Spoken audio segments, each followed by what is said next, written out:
And we are live at 6 o'clock. Deputy Mayor? Good evening. Call to order the Riverside City Council work session for Thursday, March 14th, 2024.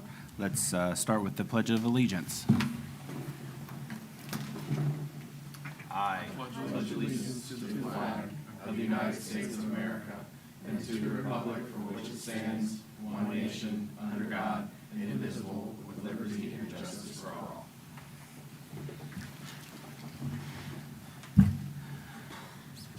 Madam Clerk, can we have a roll call? Mr. Brown? Here. Mr. Denning? Here. Ms. Fry? Mr. Joseph? Yes. Ms. Lomach? Mr. Maxfield? Present. Mayor Williams? Move to excuse. Second. All those in favor? Aye. Nay? Okay. Motion carries. Motion carries.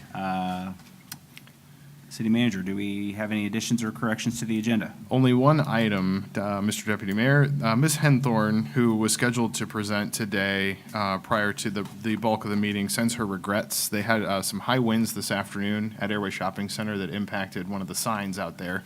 So she unfortunately is dealing with that situation, but sends her regards and we'll have her back in the future. Do I have a motion to approve the agenda? So moved. Second. All those in favor? Aye. Anybody against? Motion passes. All right. Turn over to City Manager for updates. Thank you, sir. I appreciate it. We have a couple of staff illnesses. Ms. Holt was unavailable today. Ms. Baker is here, though, to provide the finance report. So without further ado, I will go ahead and turn it over to her. Finance was really busy this month, and we were able to finalize the notes and the bond related to Wright Point buildings. That went off pretty well. I met with the Shared Resource Center. They are working on a sources and uses document for us so that we can see where we're legally allowed to pull money in and where we're allowed to spend it. They're also helping us identify our budget needs based on trends, but also based on some visions that we might have for the future. They'll build that out for me for 10 years, and then we'll use that as a tool moving forward. I met with a couple financial advisors. The trend kind of seems to say that by the end of the year, we're going to need to diversify our investments. Right now, most of our money is in Star, Ohio, and we are making a fair amount, but that's about to turn based on what everyone's saying. So probably before third quarter, we're going to try to make a decision on where we want to move that to and how we want to do that. I have a couple ideas, but I'll come back with our decisions on those and get your guys' input. We did hire a finance intern from Stebbins High School, and I have him working on assets. Assets really need a lot of work, a lot of love, and there's a couple things that those play into. So I do need a good asset list so that I can get a true depreciation amount for our financials. We will have auditors on site at the end of May, so I have to have the financials well before that. One of the finance assistants has been really critical in helping me pull detail for the compilation, but the assets really is going to be a big drain. But there's other reasons for that too, because we need to make sure our insurance coverage is correct. So that has to be done by the end of this month. Kim, thank you for doing that. That's hiring a Stebbins student. They have an excellent accounting and finance program over there, and I'm sure they'll do a good job for you. So that's awesome. Yeah, and Damien came highly recommended. Oh, Damien, he's a good kid. By multiple people. Good kid. And so far, he's been great. He gets along with people, and he actually, he's digging into and asking good questions. Sometimes we have to remind ourselves he's a high school student. Mm-hmm. Yeah.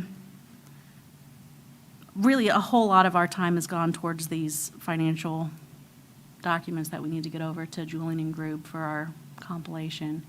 But as of the end of February, and I will have those documents for you in the next packet, as far as reports go for the end of February. Our bank is reconciled. I say it's reconciled, but since I've been doing it, it's remained out of balance by the same amount. That just means that for every month that I've reconciled that month. The difference that I'm seeing is related to prior years.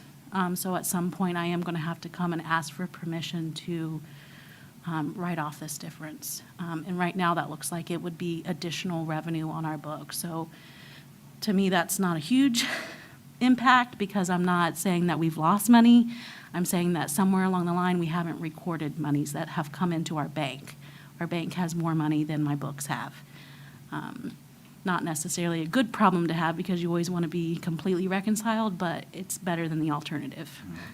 It's also not by a significantly huge amount. No, correct? it's less than $10,000. Right. And so at some point, I can see that there was a resolution where we reduced fund balance, where we approved the reduction of fund balance by $7,000 to correct banks. I don't know that that journal was ever Yeah. made in the That- system. That was for the audit conversation 2 years ago, right? Yes, Where and- Tom had something outstanding for, But he didn't, A number it was of never years. really identified, and also that balance wasn't accurate, okay. based on what I'm seeing. That was for one bank's out of balance. I'm balancing all banks to all funds. So when we say we have this amount of cash in all funds, I should have this amount of cash in my bank. Right. What we were doing before is we'd say our operating account has this amount, and our our funds that use the operating bank have this amount, so let's fix it. But there's it may have been in other banks, is what I'm saying. Well, I'm glad you're here. And- Thanks. Well, and I think Positive. the takeaway too really is just that, again, it is a problem that we are going to fix. The good news is that we have a pretty good sense of what the problem is. It's not nearly as bad as it certainly could be. And because it's on the revenue side, it's not, we have more money than we expected, right? It's not like we have less, but to Ms. Baker's point, we need to get the books to agree. So we'll do that. So to do like an out of balance journal entry, like a reconciling entry, does that always require an active counsel? It may. I think that it does because I'm in effect saying we got revenue that we did not get. Or that I don't have a source document to go with. So my approval from council would be my source document. Gotcha.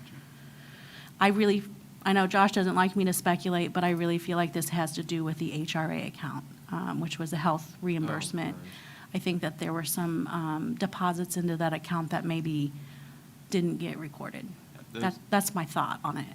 Those are holistically, difficult to, like, they're a bank reconciliation challenge. If you're holding your own HRA bank account, those tend to be difficult to track down invoices sometimes, and deposits could be a little tricky. So, that makes a lot of sense.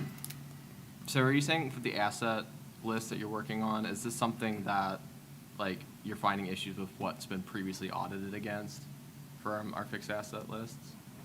I'm not saying that. Okay, I don't know that. okay, I'm not at that point. okay. Right now, I'm just trying to say, I have this list that was submitted to auditors. Do we still have everything on this list, or do we not?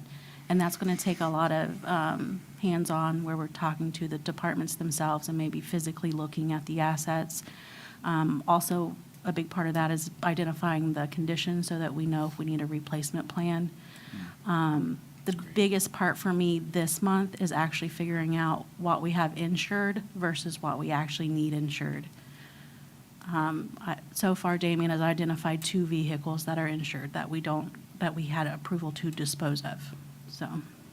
Okay, yeah, that's huge. And then Josh Yeah. and I have had conversations about this, and like for the rest of council, the conversations and the kind of project that I would feel passionate about is once Kim's done with this, and she said like getting the assessment of high ticket dollar assets in the city.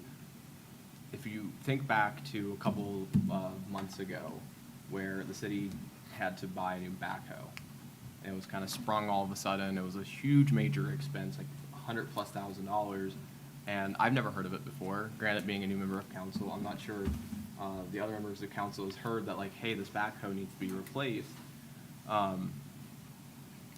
But doing this process on a at least annual basis, the department heads give us a list, right? And they will say like, here's the condition, this is what needs replaced, at the time it needs replaced, here's the replacement value of it. So when you're doing a capital budget, when you're looking out for expenditures in the next year, you can have an idea that like, hey, Public Works has said we need a new backhoe for 5 years.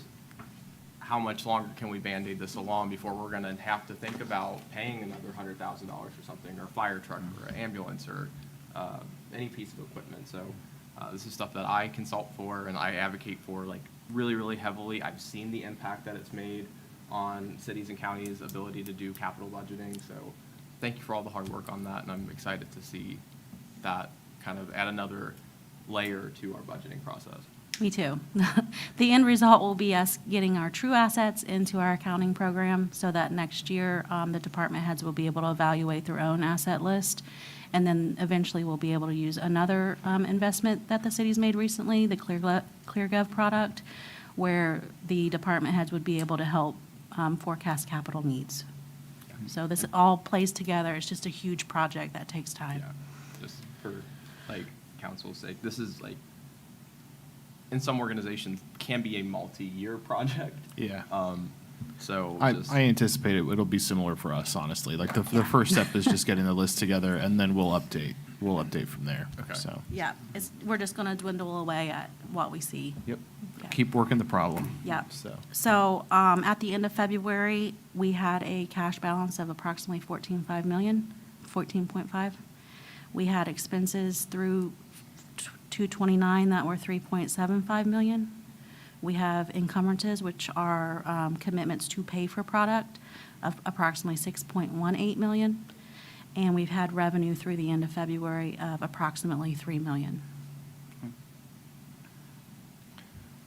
and you'll see some of those numbers again next month on the That'll be financial in the report. packet for Yep. next week. Or, we sure? Next yeah. meeting. Yeah, The April meetings, it'll be there. yeah. Thank you. Community development? Just a couple quick updates for both community development and administration. The first is that we did post the community development technician position. That actually closes this week. We have a couple candidates that I think we're very excited about, and certainly excited to continue to see who applies for that and follow that process through. So a lot of optimism there. We are continuing our public service director search. We're in the middle of second round interviews currently, and I look forward to moving forward on that process next week. So I'll keep you all posted on progress on that front.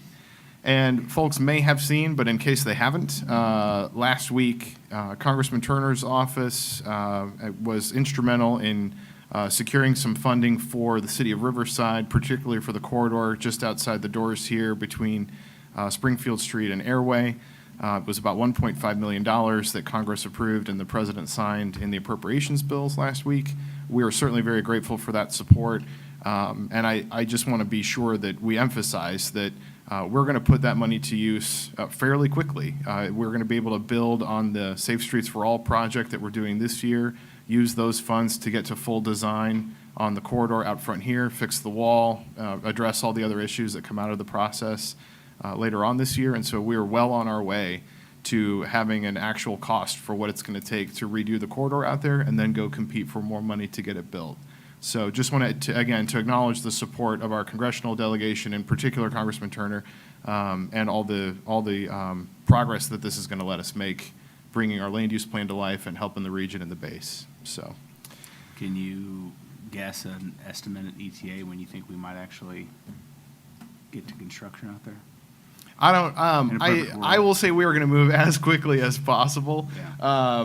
I hesitate to throw dates out. What I will say is, generally speaking, if you're going to do a major road project like this, a city would be in front of it usually about 7 years out, in the sense that it's on a capital plan. You've got some seed money to start throwing at it, and then you start going to find grants and things of that nature. We're moving very, very, very quickly. If we're able to keep the momentum going and complete design over the next couple of years, that puts us in a really good spot to be able to compete for funds much sooner. But again, we have to get through the design process first. But yeah, it is the priority, I would say, for our community in terms of road redevelopment, just because of its importance to the base and the land use plan. So with that, I will actually turn back to Ms. Baker to provide an overview on supplemental appropriations. Do you have any comments there, or no? We can punt that too. Okay, no worries. We are likely to bring a supplemental appropriations legislation. See, now I'm in Congress mode. We're likely to bring that legislation to you here in the next month at the April meeting. It'll be in your packet in terms of the specifics about requests that. Okay, Folks I will do be want to after. say something because the supplemental is actually in the next meeting, and those pieces. Oh, that's right. That exhibit I was due to apologize. Katie already. So I do have numbers. A lot of it are things that people may have overlooked, but a big part of it is actually us reclassing some things. We are trying to do quarterly supplementals until we can get to semi-annual supplementals. Ultimately, we don't think that these should be done very regularly. So that's the plan today. It just takes a while to get there. Everybody has to know what their full plan is ahead of them, and we're asking departments to own their budget, really, and it's a learning curve, and we'll get there. Perfect. Thank you.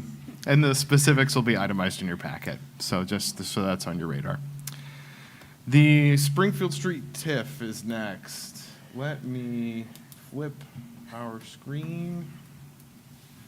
All right, so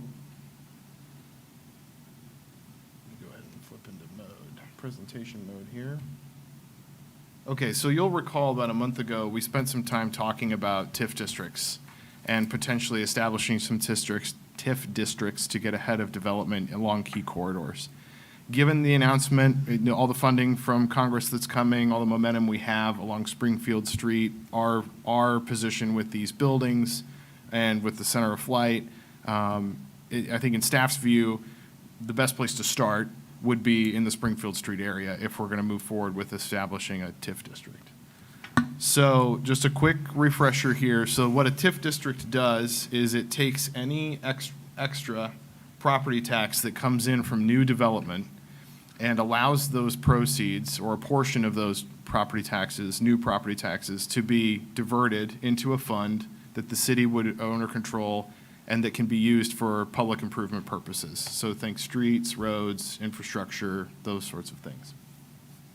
It does not reduce existing property taxes that already go to other organizations, like the school districts or the county, for example. It's only the new amount of property taxes that come in that go into the TIF fund. The proposed corridor that we'd like to look at is outlined in red here. There are kind of three chunks. The first westernmost chunk is along this end of Springfield Street, the west end. The border with Dayton kind of jogs in up here as well, which is why it's sort of shaped the way it is. There's the middle portion, which includes the old, I believe the Trey landfill, the old Danis property here, as well as Wright Point, and the apartments and acreage back here that can be developed. And then an easternmost portion, which is the old Center of Flight Concept Huberville area as well. So basically the entirety of what we could develop. And again, this geography generally aligns with what's in the land use plan. So the reason for the corridor is just, again, it's the central focal point in the land use plan. We own quite a bit of property along the corridor. It's also approximate to the biking trail, Wright Point, Center of Flight, the new intersection, and all of the transformation that we're hoping to bring to that area.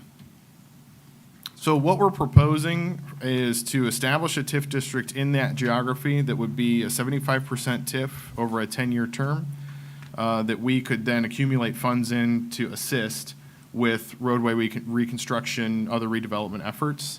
In theory, to kind of build off your previous question, if the TIF was established and we got new development and began to attract some additional property tax revenues, in theory, we could apply that as local share towards redoing the intersection or construction costs, those sorts of things. So that's another reason why we're trying to suggest getting ahead of the curve, if you will, as far as having that funding mechanism in place. I do have a little bit of math here. I won't get terribly in the weeds, but just to quickly go through an example, and this is, again, at a very, very, it's all theoretical, right? So the idea is if if a property in this area would be worth $1,000 today in terms of valuation, and then had a development come in that raised that value to $100,000, what would this proposed TIF actually do? Now, I will caveat this by saying that to make this easy, the math here is a 100% TIF. That's not what we're recommending, but I'm just going to walk you through how the numbers work. Basically, the way the property taxes go is if the property starts out at $1,000 before it's been redeveloped, the taxable value of that is only 35%. So you're only taxed on $350 of valuation. These are the effective rates of all of the jurisdictions in our area that are able to levy property taxes in this first column here. So, or that have levied property taxes. In total, it's about 81 mills. And if you run the math, oh boy, Josh, that millage against this valuation would result in a $28 tax bill. If somebody were to come through and increase the value of the property to $100,000, and you apply again all of those millages, same millages to that property tax bill, the bill would increase to about $2,800, give or take. The idea is that if we were to establish a 100% TIF, the difference in those tax bills is what rolls over into TIF proceeds for the city. So all of the other agencies would continue to get the same taxes they've gotten before, but the city would capture the rest of it for a defined term. What we're recommending here, again, is not 100%, it's 75. So each taxing jurisdiction would still get some additional revenue from any new development that goes in, but the rest of the balance would go into the TIF fund for the city. So I don't want to belabor that point, but thought it was important to kind of cover just the gist of how a TIF functions. Unless anyone has discussion, comments, questions, we've gone ahead and prepared a TIF ordinance to this effect, so I'm prepared to bring that to you at the next meeting. Could also punt it for another work session if that's council's preference, so. So this is, this is only for 10 years? Correct. From the date that we pass it? Correct. So it's only good until 2034. And if nothing would get built, or no increase would happen, we would get nothing. But any increase, we would get 75% of the additional tax out of that. Correct. So if nothing gets built in center of flight for 10 years, like it's happened the last 10 years, that we've had a Then no TIF down change. there, Yeah, status quo. then nothing really changes. The school still gets their money and all Can that. this be renewed after the 10 years, or is it? I believe so, and I'll look to Mr. Miller. That would require just passing a new ordinance, basically reestablishing the TIF, correct? Right. The vernacular is not necessarily, it's not renewed, but you would just establish a new TIF via a new ordinance for the amount of time that you deem appropriate. And that would be on whatever the new value is, not on this original value. Correct. It would start again, Okay. essentially. That's right. Okay. So I will go ahead then, and we will plan on bringing that ordinance forward to you all. And of course, if questions come up, feel free to reach out. We can go from there. Thank you for not making it a 30-year TIF. Yeah, it's absolutely. Is there any agreements that we have to get with like the other Mm-mm. organizations that have? That's part of the rationale for a 75%. That, I believe, is the threshold where we have to notify particularly the schools, but it does not require their approval. 100% definitely requires them to approve. All right, so moving on, and as far as the UDO, the Unified Development Ordinance rewrite update, just a quick update there. So I will actually show, if I can learn to operate the right computer, another exhibit here. So just for the benefit of the viewing public at home, this is a map of our current zoning. And it's taken out of our land use plan. So just to briefly recap, part of the point of a land use plan is to figure out what we want the built environment to look like and whether the zoning as it currently is matches the vision for the community's future. We are unique in several respects, not only because of our geography and how separated it is, but if you look here at the chunk for Eastwood Metro Park, a lot of our land that's in Riverside around that area is in the source water protection area. That's a regulation that we subscribe to, but we don't necessarily have a whole lot of control over. Similarly, a lot of the land around the base is affected by base land use planning and airport regulations, noise contour regulations. We have FEMA floodplain requirements that we have to pay attention to. So not only do we have our own zoning, but we have all of these other codes that sit on top of us like a layer cake. So in thinking about this and in looking at how do we want to move forward with a zoning code rewrite, Naya and I have developed a scope that really is a two-part question. The first part is we're going to find a consultant that can help us identify whether we should adopt a new zoning code in terms of this traditional zoning map, or whether it's more beneficial to move to something more like a form-based code where you don't necessarily have a zoning map that looks quite like this. The land use doesn't matter so much. What matters is what it looks like when it's built. So we would have requirements that say, well, for example, in our downtown focal area, we expect buildings that are going to be 2 stories tall and that have this kind of a facade and that look this certain way and are set back a certain way from the road. We don't really care what you put in it. Could be a used car dealership or it could be whatever. As long as it looks this way, then you're fine. There are advantages and drawbacks to both of these zoning code types, but we kind of want to get a professional opinion about whether one or the other makes more sense based on our geography. If we decide to move forward with a more traditional zoning, then we will look at what the consultants MKSK identified in terms of a proposed zoning map and the suggested zoning districts that they laid out, and then determine whether this is viable or whether adjustments need to be made to this. And then we'll rewrite the zoning code accordingly and bring that forward to you. So we're at the point where those are the questions that we want to have answered. I think it's a 2-part process. The first part probably takes a couple of months. We have to find the right service provider, professional service provider, answer the first question, and then based on the answer, the recommendation there, we will bring a resolution to you that effectively tells staff, okay, the professional recommendation is this, go produce this kind of zoning code, and then we'll move on to a second phase that will probably run maybe 12 months or so to actually rewrite or implement whatever comes out of that process. And that's the update I have for you on that. Any questions about the general kind of approach or timing there?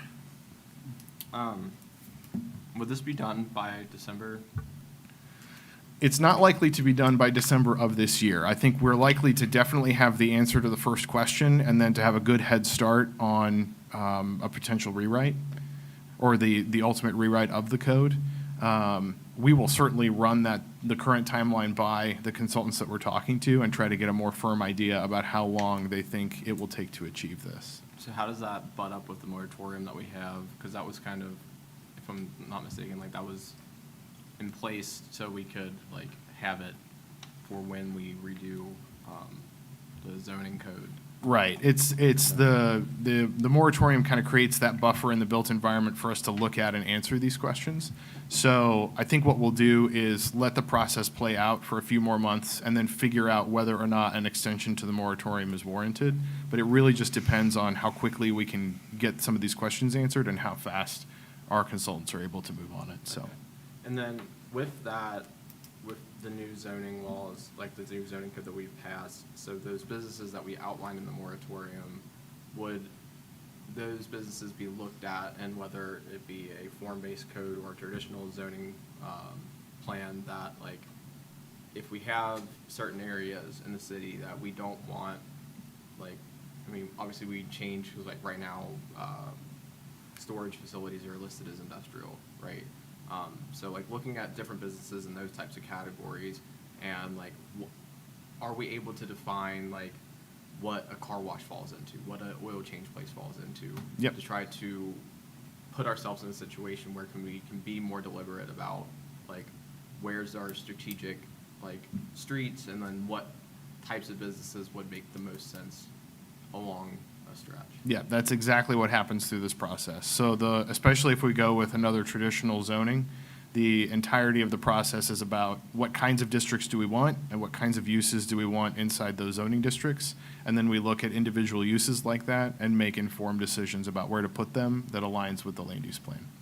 So that's what our whole process is going to do over the next several months. And this last question's less for me, more just to get it out in the open. So in a scenario where a former restaurant could potentially turn into a business that's listed onto our moratorium, we're covered by the moratorium now. Mm-hmm. The city, and sometime in the near future, will rewrite our zoning codes. And then at that time, we lift the moratorium and we have a better understanding and better control over the types of businesses that would come in said restaurant, right? I mean, yeah, without getting like too specific, the whole idea, the whole theory behind a moratorium is that what you're trying to do is push pause on development in the community so that you can make sure that when it starts up again, whatever comes in is in alignment with what the community wants as defined in its land use plan. So that's the whole, it is not to discourage business, it's not to drive it away, it's not to pick on businesses of specific types, it's to say, hey, we are in the middle of a big process that's going to affect every parcel in the community, and we want to be sure that the end result is in alignment with what the community wanted in its land use plan.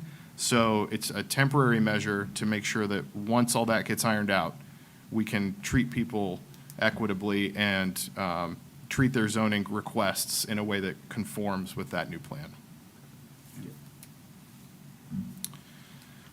All right, moving on. So a quick update on the CIC. So a CIC is a Community Improvement Corporation. I think I probably have touched on this at work sessions in the past, but the main idea here is we've done some homework with the Downing Group, one of our consultant partners, as well as our personnel attorney, Steve McHugh. Mr. McHugh has actually, I think in the past, filed some documents at the state to register our Community Improvement Corporation. We've asked him to look at the status of those filings and then what we need to do to resurrect the thing and basically bring it back. So we're looking at basically a board composition that would probably be an elected official, some key staff, and a representative from the Planning Commission. And he's helping to draw those documents together. I should have a more firm timeline in April about when we can get this spun up and how we might capitalize it. But our goal, internally at least, is to have it at a place where we can present it to you by the middle of the year. So in April and May, we'll likely be back in front of you with a more detailed briefing about where it's at currently and what the next step is. But if we can get it spun up and then capitalized by the second or third quarter, I think we'll be in a good spot to have the CIC as a partner moving forward on our redevelopment efforts all across the city, but particularly down here. Any questions on that? Okay. Next item, the budget book. I got a handful of light comments from the Citizens Budget Committee and from council and the staff who reviewed it. Those edits and adjustments have been made, so there will be a resolution on the meeting next week for you to approve and adopt that document. Assuming council does that, we'll go ahead and post everything online, put all the links out, and then we'll use the resolution actually specifically directs us to use this budget book as a template going forward. So then you can expect in the fall, when we start the budget process, our goal will be to bring you a new budget book that looks and feels substantially similar, but for 2025, when we start talking about the budget next year. And then finally, the highlight of the evening. So a quick update here on the eclipse, which I did prepare another presentation for. I think you just need to turn off the lights, right? I know, right? Not to shadow any of the other Oh, reports. there you go. We are getting the puns out. They're so punny. It is Point of order. fantastic. That was good. That was good. That was good. Let me enlighten you a little. Nope. All right. I even found a PowerPoint template that kind of looks like an eclipse. All right. So the 2024 eclipse, or, and I think this is important, how I learned to stop worrying and love traffic jams. And that is a little bit tongue in cheek, but it's also kind of serious. So what's happening? For anybody who doesn't know, there is a total solar eclipse that will occur on April 8th. And in our part of town, totality will begin around 3:08 p.m., according to all of the press that I have seen. I should note that it is around because depending on where you are in your geography, those times are quite variable. It just depends on where you are, but mid-afternoon. All right, so again, depending on where you are, you can expect totality to last 2 to 3 minutes depending on where you are in the metro or in the state or in the states around us. The big thing for us right now really is that we are expecting significant population draw to our state, to our county, to our city. So they're talking, they being the emergency management agencies and things that are being reported in the media, up to 500,000 or more to the state, up to 350,000 or more to the county, and then, of course, up to 20 or 30,000 right across the street at the Air Force Museum. And I know they have a whole suite of events and other things planned as well.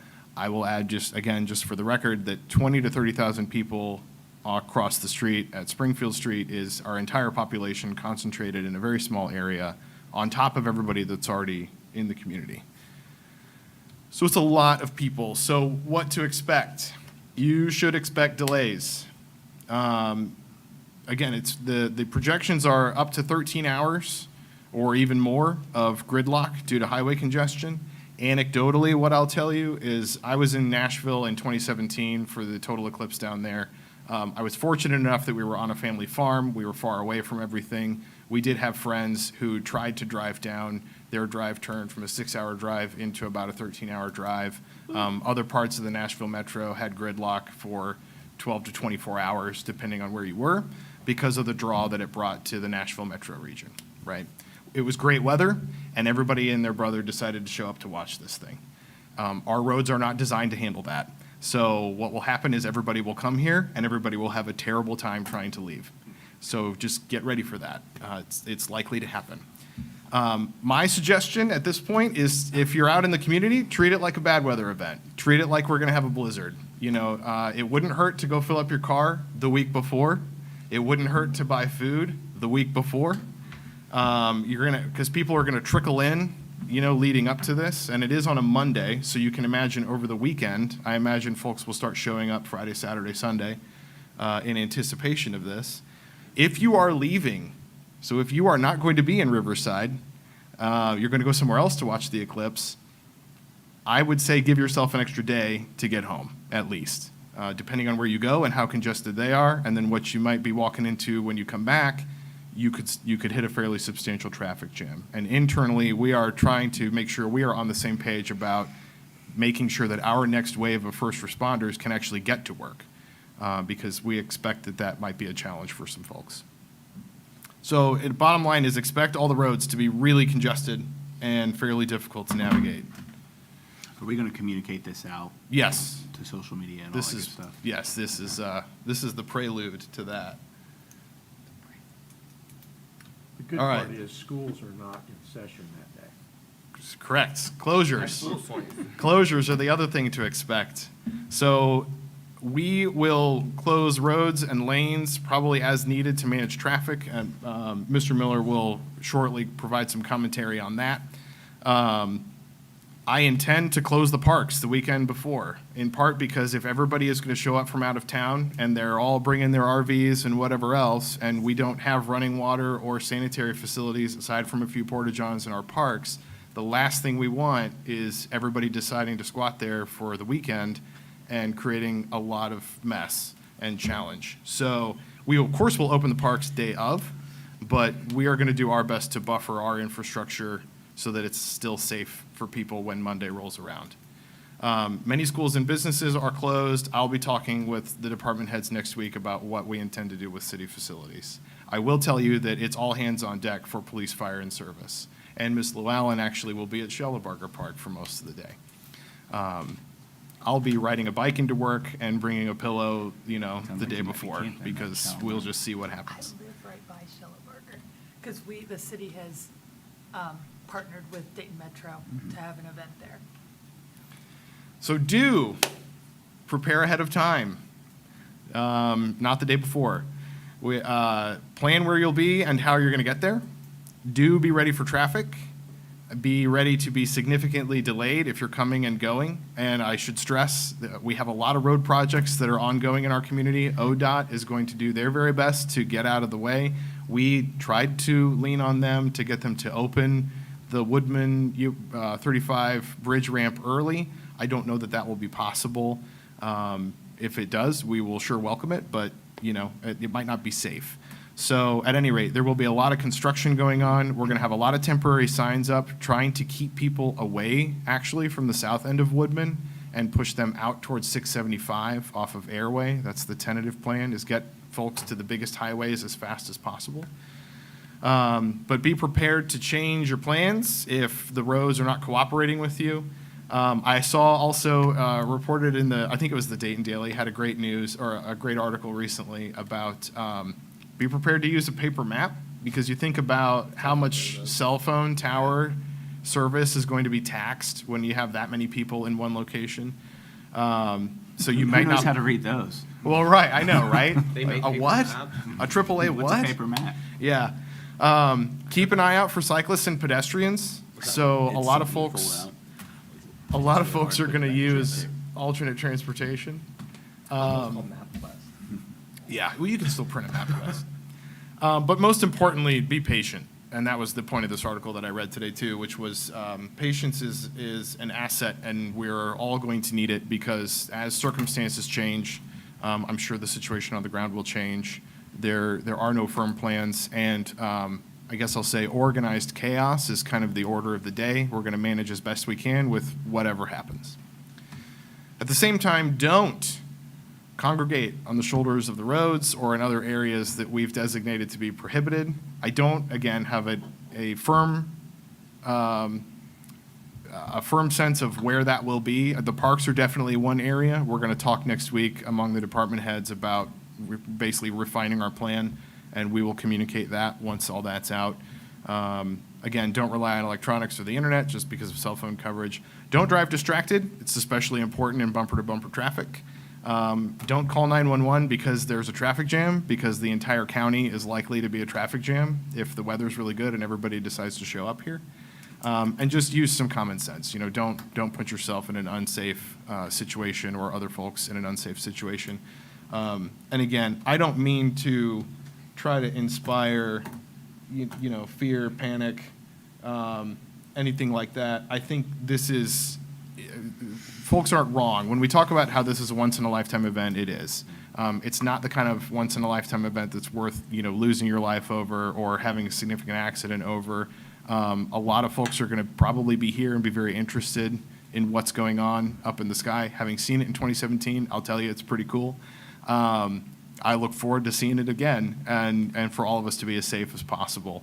Having said that, we have to think about how we manage for a worst case. And so for example, what do we do if everybody's trying to get in at the Air Force Museum and they're telling people they can't be there anymore? They're turning people away at the gate. We have to plan for that. What do we do if our medics are running medic calls over there and people are having medical emergencies while they're stuck in traffic? We have to think about that too. So we are working through those questions, and we will do our very best with everybody that we can bring to the table to be here and provide that support, along with all the other emergency responders across the county and across the region. To that end, one of the things that I will bring to you at the April meeting is a resolution that allows, I believe, me to declare a state of emergency. And I'll turn it over to Jim to maybe give a few words on what that entails and why that's important. Okay, great, thank you. Oh, I was supposed to go to the podium. Yeah, you can if you want, wherever you're comfortable. Okay, I think I'll just actually. That's fine, no I'll worries. stay right here. You're good. So, I don't want to. If you can just pull that a little closer to you. Sure. It's kind of Perfect. persnickety. Okay, I can hear it better now. So I've been talking with Mr. Manager just about the safety and some of the legal aspects of what he just addressed to you all, and specifically in terms of a few core terms: emergency preparedness, emergency management, and some of the closures. I just got word this week, at least one branch of the Montgomery County courts are closing, so there's going to be a lot of places closed going through the same process. But just to sort of provide some legal support for what the manager is discussing, these are defined terms in the revised code: emergency management, emergency preparedness. They provide a level of authority and responsiveness that doesn't necessarily exist when there's not a hazard. That's another term. So we think about declaring an emergency as something, the governor does when we have tornadoes, or the president does when there's a hurricane. But the revised code and the city charter does provide for the city manager to declare an emergency here within the locality. And what that does is really a couple things from a legal standpoint. It allows the city manager, who by charter supervises the Department of Public Safety, so the police, fire, EMS, and it opens up access to some other funding if there's an egregious, hopefully there won't be, but some unforeseen wild circumstances that come through this event. But it's being promoted by the State Department of Tourism and Convention and Visitors Bureau as a huge thing, and wanting people to come. So the managers wants to make sure the city is prepared to make sure everybody is safe. So it's sort of a team effort. The resolution that will be presented when it's presented for council's consideration authorizes the manager to declare the state of emergency. And I know that sounds sort of dramatic, but it's just meant to provide him those resources to respond to hazards, traffic problems, safety problems with directing fire and EMS to respond to certain situations. It sort of gives the opportunity to close roads, close buildings, close parks, anything that falls within that aspect of keeping the residents, visitors, and the public within the city safe during this event, and minimizing any hazards and responding to any hazards. That's the purpose of the declaration of an emergency. And it of course, will apply to April 8th, to the day of the event. But there's authorization in the law to kind of flank an event, because we know people will be driving in, people will be leaving. It's not just going to be at 3:09 p.m. on April 8th. So I think in the discussions with the manager, it made sense, with it falling on a Monday and with the legal authority in the revised code, there can be a 7-day emergency period that's declared. So the thought was Friday the 4th, or 5th, I might be getting my numbers wrong, the Friday preceding the event to the Friday after the event, to provide an opportunity for things like parks to be managed, traffic to be controlled and managed, and just to ensure that there's adequate staffing from a public safety personnel standpoint to prevent, mitigate, and respond to any hazards that may occur during the event. That's being widely promoted as a huge boom for business, and it's a great thing to happen. But this type of a declaration of an emergency would open up the manager's authority to respond in a more streamlined, efficient manner.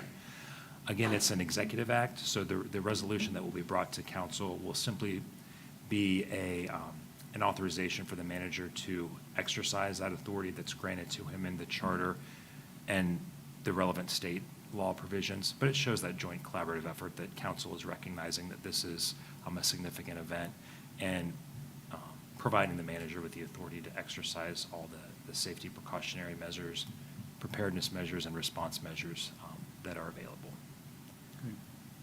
Does that answer? I guess I should say, if there's any questions about sort of the legal aspects, the manager presented the logistic aspects. I was wanting to ensure council that it was a legitimate thing to do, because again, we think of declaring an emergency as something the governor or the president does, but it's something available to a locality for events like what we're predicting on the 8th. No, I was just saying, thanks for kind of thinking ahead with that, and, hopefully it's a nice boost for our economy, but also I know it's going to be kind of a mess for us as well, so.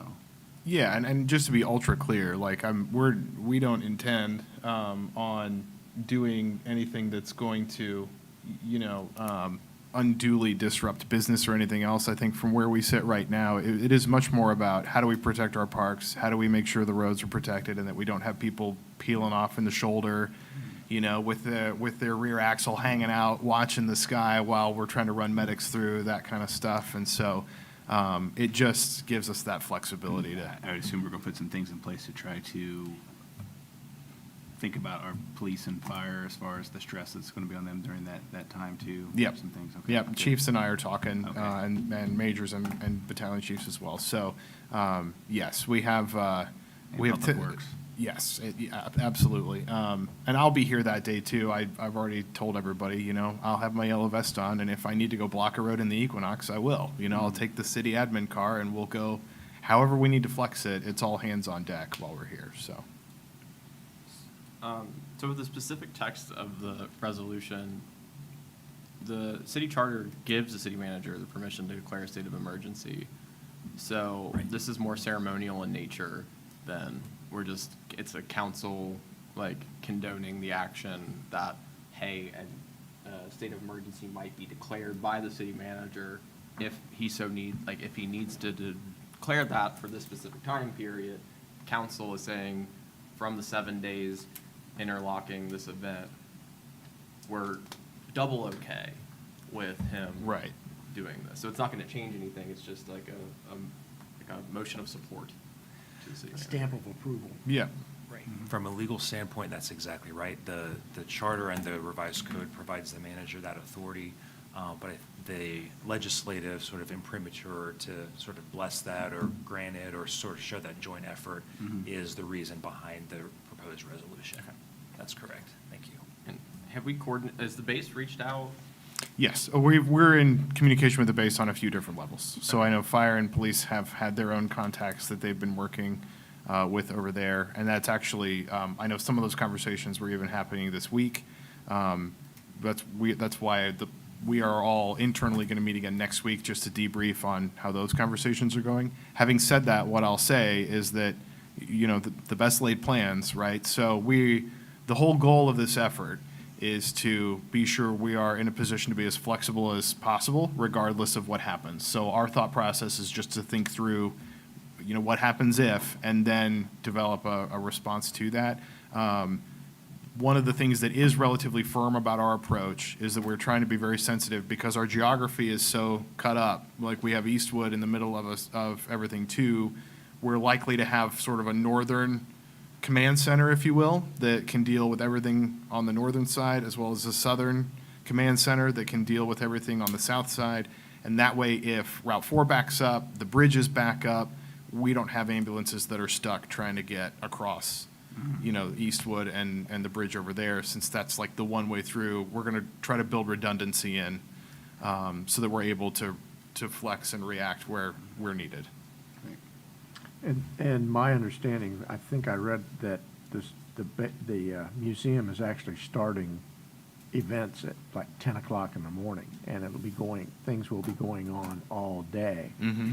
So this is going to start very early and last at least until, it's over at 12 or whatever, but that's when the traffic starts leaving. Yeah, we actually. So traffic will start coming in probably at 7 o'clock in the morning, and it won't be gone until Until don't know. it's gone. All right.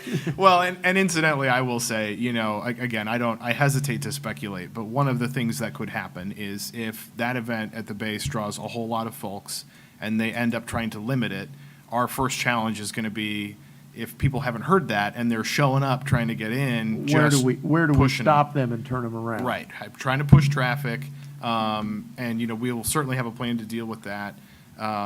But then to your point too, it's and that could start earlier in the day rather than later. But I think what from what we're hearing, what the region is expecting is that it will probably feel more like a trickle in and then a mad crush to get out.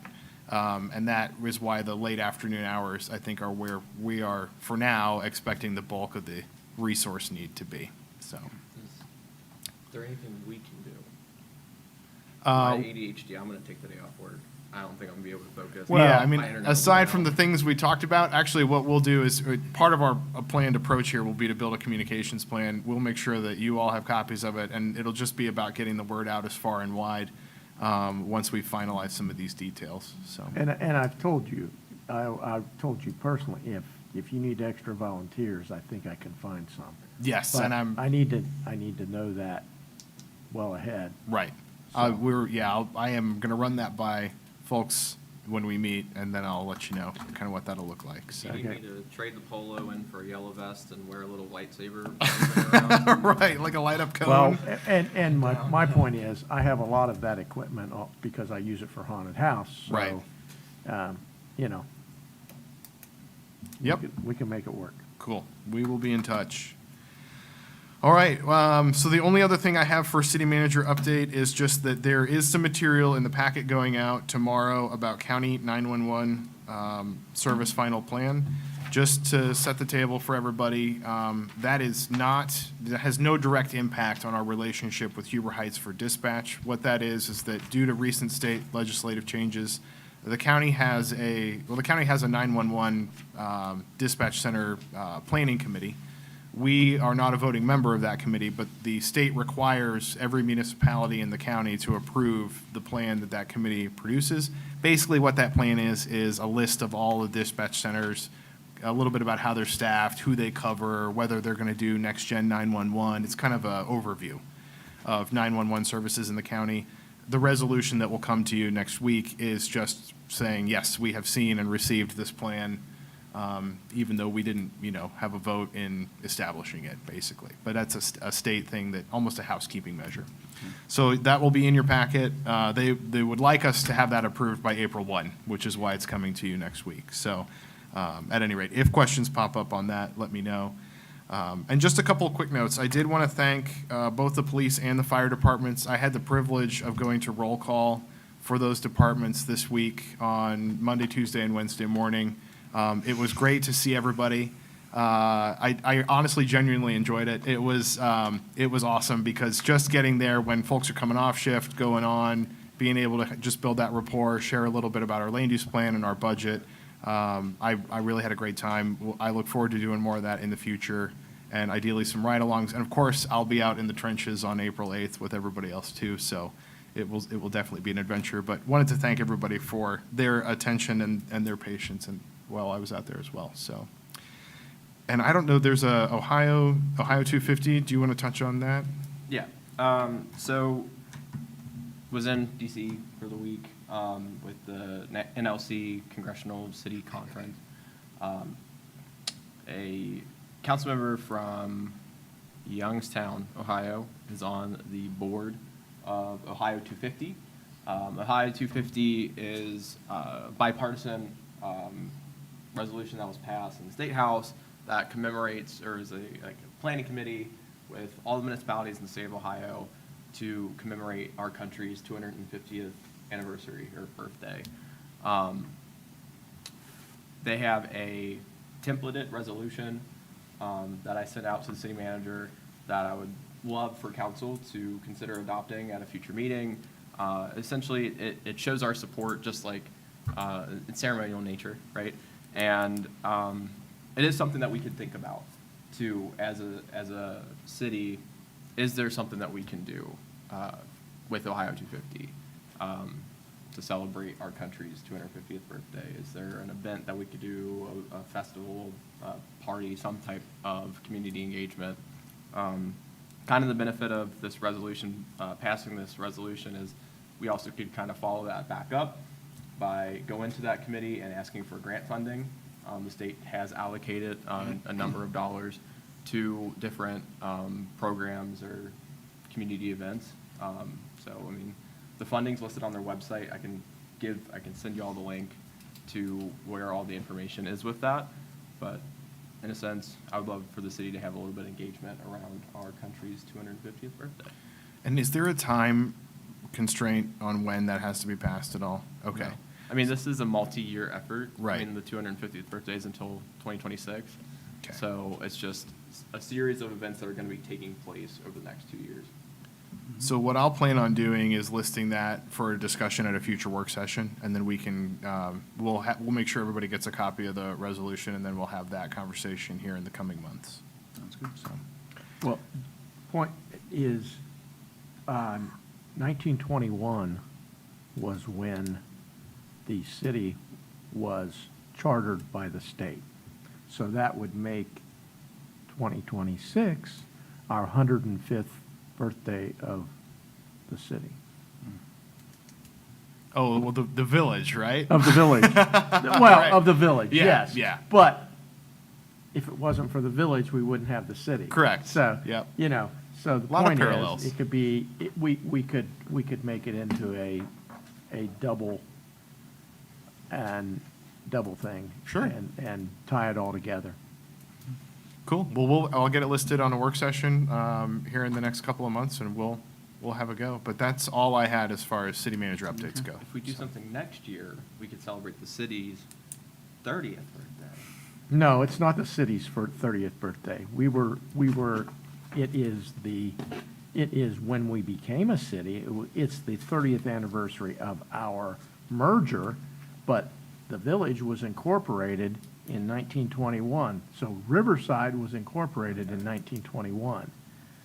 We became a city because there was only 1,200 people that were in the village, and what made us a city was that we went over 5,000. That's just a number. That wasn't when we were incorporated. That was when the merger became. I'm sorry, it's a hot spot for me Yeah. that there were other council members that pushed that it was 1994 or 95, whatever, that we became, and it is not. And I was on the conditions of merger, and I know for a fact, if we hadn't had the village, if the village hadn't already been incorporated, all pieces of our city would now be part of Dayton. And so I think it's very important that we give credit to the village where it's due. And it's very important, and it's very frustrating to me when I have those conversations with people. But I did my homework. I actually had Judy Horn look up when the village was incorporated, and it was in, the answer I got was late June of 1921. What it says is the area known as Harshmanville was incorporated as the village of Riverside. And that's about as much as she could find. But anyway, it's information, and it's something that we could tie together. Yeah. All right. Sorry, Zach, I didn't. You're mean that. totally good. I just said, I'm just the 101. No, I understand your, I'm also turning 30. yeah, oh, okay. next So, year. so you really, want it's a all big about, it's birthday all about party. you, Zach. Parallels, right? So now moving on to council member comments, and we'll start with Councilmember Brown.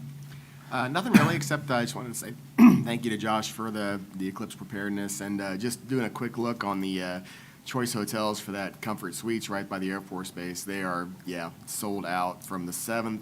Actually, they have a little bit of availability on the 9th, but for the whole rest of that week, there is nothing available. There's there, nothing so- in the area. Yeah, nothing in the, but I that one in mean, particular, I was kind of surprised to You can go through the see. whole county and you Yeah. won't find Put it. your house up on Airbnb one day. Yeah. You make your $2,000 a night. you make your payment in one day for sure.